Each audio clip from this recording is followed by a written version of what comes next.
If you're a big swim team and you like to order a lot of gear, maybe you ought to check out Swim Outlet Team Division for these reasons. Swim teams receive a 10% discount on bulk orders. Swim teams or organizations get an 8% commission on referred sales. You'll also like their customization services, which is affordable and available at all times during the year for all team gear. With over 50,000 items in stock, you can get most anything you want. Swim Outlet Team Division. You need to try it out. You'll be glad you did.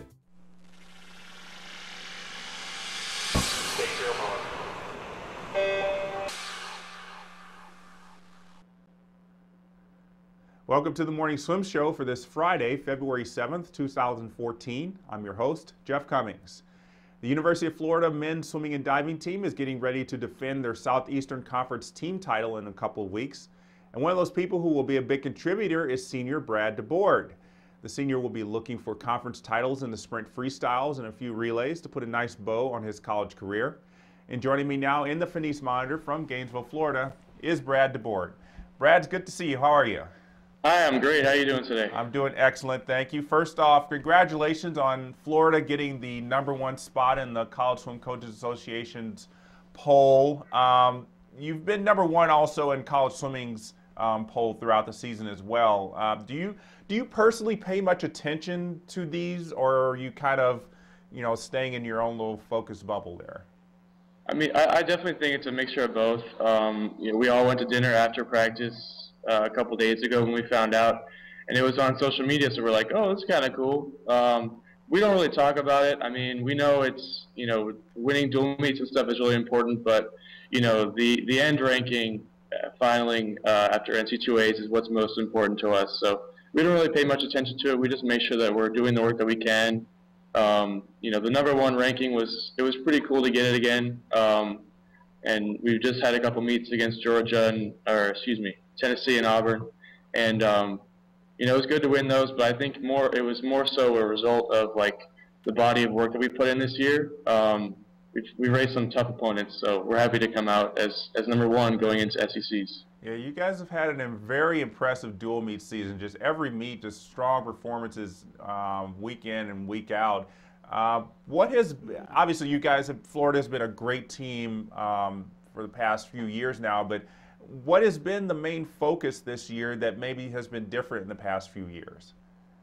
I think this year we're holding each other to a whole new level of accountability. There's this expectation of excellence whenever you step up on the blocks, and that's also in practice too. It kind of permeates the team right now, and we're really just holding each other, like I said, responsible for what everyone contributes, and we all realize that everyone is a big part of this team. So, we're really just racing to show how much work we put in for each other. And I think that's been a big difference for us this year. We're able to really swim fast and really just compete well for each other and for the team. Well, going back to the CSCAA poll, you said you kind of keep an eye on it and you kind of don't. It doesn't, March is really the end goal. Kind of parallel to that, do you keep an eye on what your competitors are doing across the country throughout the season? I definitely do. Some guys, it kind of is a personal thing. Some guys want to see how the rest of the country is facing. It is, again, a mix, just like with the rankings, whether we kind of look casually or not. For me, I kind of like to know where I am at all times. But you got to leaven that with the idea that I'm a big drop taper swimmer, so I might go this time in a dual meet, but I'm going to be hopefully way faster by the time it comes important. So it's kind of a mix for us. I mean, we definitely have eyes on what the rest of the country is up to, and we were able to race a couple of the top teams this year already. So we like our chances. Well, speaking of you said you're a big time dropper when you shave and taper. You pretty much have been doing pretty well in the 50. I know you were a little bit frustrated early on when you couldn't get under that 20-second barrier in the 50, but then you finally got through it. What is it about that barrier in season that, I understand, obviously it's great to see a 19 and not a 20, but what has been the difference in enabling you to finally do it, which you've done 4 times so far? Yeah, I mean, this spring, the expectations has been raised for me. I was able to break it in a Speedo in the morning at Ohio, which is pretty exciting. And then from there on, I just kind of realized, well, if I can do it there, why not the rest of the meets? And we've raced some really good opponents. I think that's too. Kind of just getting that challenge and not using exhaustion as an excuse. Breaking 20 is really fun for me. It's the difference between a 20.0 and a 19 is vast, but I'm happy to come out on the short end of it for sure in the spring. It's also a result of like our training kind of differing. We do a lot of sprint work in the fall, but it definitely becomes more focused in the spring as we get closer to the big meets. So I'm working a lot more on race tactics this semester, which I think have been really helpful. Breaking 20 is one thing, but I would imagine you have 18.9 or better on your mind for NCAAs. Yeah, definitely. Last year at NCAAs, I think swam myself out of the meet. I had like this old antiquated warm-up that I did when I was a freshman, and I'm a totally different person now than I was then. And so Troy changed my warm-up the last day of the meet, and I dropped almost a second in my 100. So I'm excited to see like what this year I can do with that new warm-up. Again too, I think the team as a whole has put in a whole lot of hard work this year, and the fact that I've been able to go times that would have been really content with last year already in the Speedo a couple of times is good news for us and for the team. So obviously it's going to take 18.9, 18.8, 18.7 maybe to win NCAAs, and one of the guys who has already done that in his career is Marcello Cherubini for Auburn. You're going to get the opportunity to have a little bit of rehearsal with him at NCAAs. Yeah, I mean, thankfully we both compete in the SEC, so that means we see each other in the regular dual meet season, as well as conference, which is in a couple weeks. So, I'm really thankful that I'm able to race him a couple times before it's all said and done in the big show in March. So, I get to kind of see him too. He's a really good competitor, so it gets me really riled up at the dual meets and SECs. So I'm thankful for that. You going to have the full beard going at SECs, or are you finally going to shave that off? Yeah, I had the full beard last year too, it's pretty fun. That was at the request of the coaches. I was just kind of casually growing it out actually. But then Troy came up to me and was just like, hey, why don't you just keep it? So we actually just spoke yesterday too. I'm going to keep it this year too. It's a pretty fun thing. At this point, it's a lot longer than it was last year, so it holds quite a bit of water. We'll see. But yeah, I'll probably keep it for SECs too. Just again, I'm not going to be fully rested for that, so we'll leave it all up in the air for March. Well, I would imagine you guys are still going to be putting a lot of effort into the SECs to be able to hold off Auburn. It must have been just the thrill of a lifetime to kind of end Auburn's conference title streak last year. Yeah, it was a big deal for us. We had gotten second my first 2 years by, it was like 17 points my first year and then like 20-some sophomore year. So it was a big deal for us to break the streak last year. And certainly we're going to be really ready to swim fast at SECs this year. It's always a really good competition.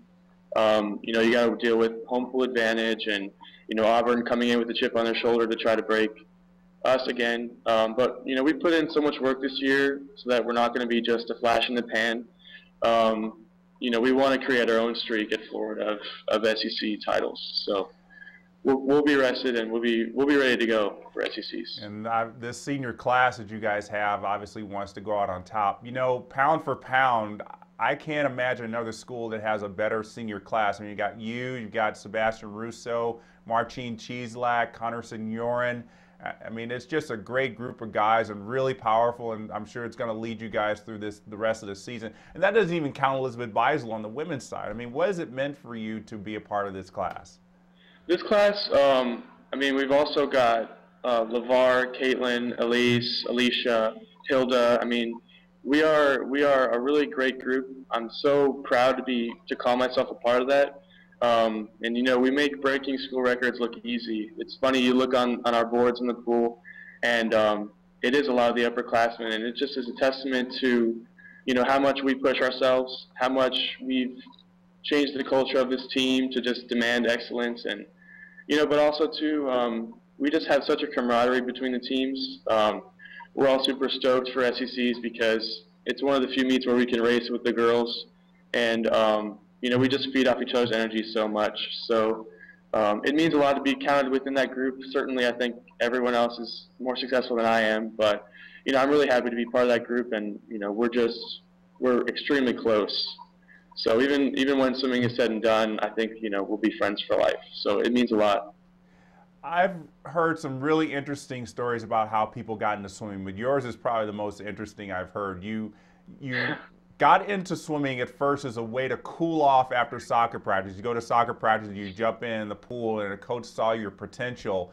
How old were you? That was probably when I was like 7, I think almost 8. I think I was 7. I don't really know. Okay. Do you miss soccer at all? I pretty much stuck with swimming because I ended up being pretty bad at the other sports. Okay. I'm tall, so I could play basketball pretty fine, and I could catch in football because I'm tall again. But I don't miss the running, that's for sure. But it is fun to kind of, you know, we do a lot of cross training here, so we might play frisbee or soccer, you know, as part of our dryland exercises. So it is fun to kind of get back in the field for that, for sure. Yeah, and here you are, an NCAA finalist, SEC champion, Olympic trials qualifier. So I think you made the right choice. Yeah, thanks. Yeah, it was a fateful day. So what's in store for your swimming career after NCAAs? Are you going to stick around for 2016? I'm not sure at this point. Certainly there's going to be a really good international group training here for the international season. But at this point too, I'm also weighing opportunities that I'm getting in the mail for grad school or law school. So, you know, at this point, I'm really just trying to focus on finishing up my collegiate career on the highest note possible, and then I'll evaluate after March. Okay. So, what are you going to do at graduate school? I'm definitely thinking about going to law school. There's this thing, I'm an industrial engineer, so I work a lot with like design work and stuff like that, and that really lends itself to intellectual property law, which one of my dad's friends does, and you know, that's always been really interesting to me. Grad school too, the good thing about the industrial engineer degree is that you can go into any kind of business and, you know, basically optimize and trim the fat. So I have a lot of options at this point. Yeah, that's some good options to weigh, and I know it's not an easy decision, but I'm sure you'll make the right one. Thank you. Thank you. Before we let you go and get ready for SEC championships, Brad, we're going to submit you to our final 5. These are 5 questions we ask all of our guests on the show. So first question for you. I know you're primarily a sprint freestyler, but if you could change the order of strokes in the individual medley, how would you change it?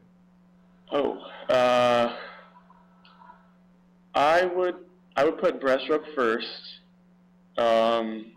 just because I'm abysmal at that. And then fly next while you still have energy, because fly is pretty tiring for me. Backstroke so you can catch your breath, and then freestyle to finish hard. Okay. What's a career or job that you think you would most like to try? I think I'm really going to enjoy being a lawyer.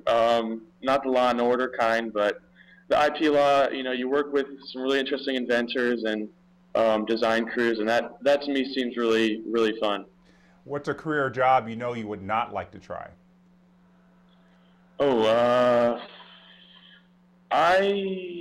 I think I'd be a really terrible swim coach. In practice, I have enough time just, you know, worrying about myself. I don't think I could handle, you know, writing sets or like taking care of other people's careers. That would just be too much, I think. Yeah, I agree with you there. If you could change or add any of the rules in the swimming rule book, what would it be?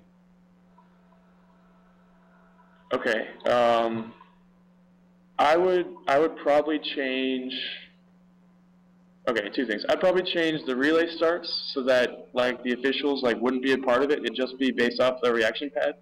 Because there's kind of like a weird loophole there where if he doesn't see it, then potentially it's not counting or something. So I'd use time as impartial judge for that.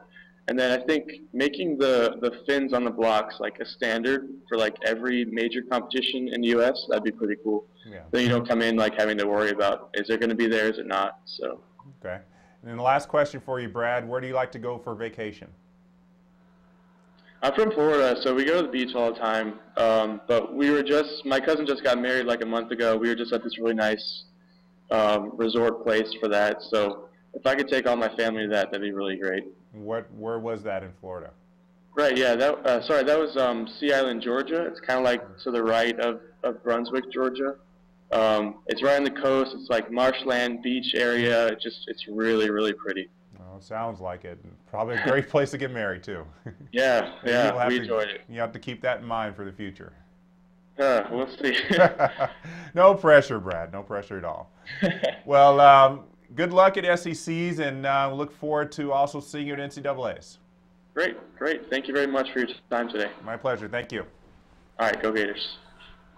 And that's going to do it for this edition of the Morning Swim Show. We hope to see you back here on Monday for a new episode. I'm Jeff Cummings. Thanks for watching, and enjoy the weekend.